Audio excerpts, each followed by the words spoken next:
trong năm tư từng ngọc kia tha bờ sân chỉ ban ở mưa đấy cứ style rừng đi ของខ្ញុំឲ្យ9លើ9ហ្មង សម្រាប់ខ្ញុំគឺ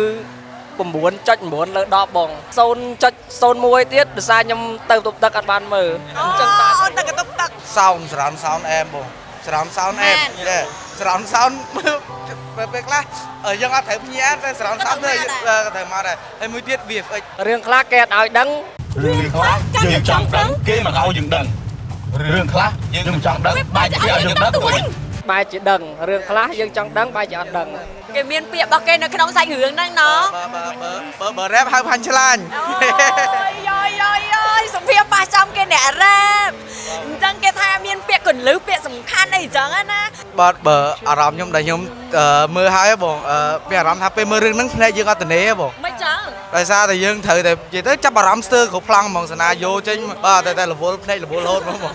បើថាសណាយោពីមួយទៅមួយពីមួយទៅមួយនិយាយទៅលាក់គឺដល់យើងដឹងដល់ពេលអញ្ចឹងយើងចាប់អារម្មណ៍យើងចង់ដឹងតែទៅនោមបន្តិចក៏ដាច់ដែរបងអត់ហ៊ានទៅទេបងដល់ចប់បាទ ស្ដាយ ដាយបាទក្នុងរឿងហ្នឹងមាន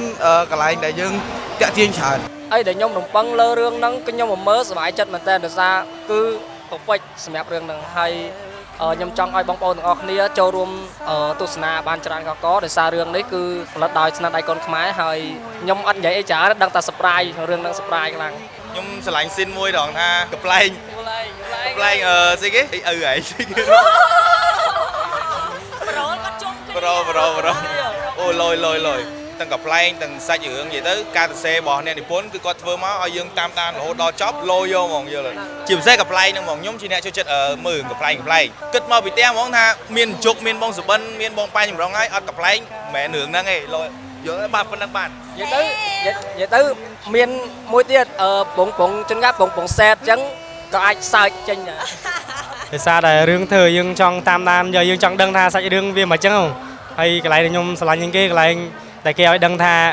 ដួងគឺជាម្លិះ ដូច Fantan ដែរបងចប់ចិត្តអាកន្លែង ឪហើយ ធ្វើប្លង់ឃើញអាកន្លែងប្លង់ចុងក្រោយអាលាយក ចាចា លយបងកន្លែងហ្នឹងលយ ចាអូខេអរគុណអូន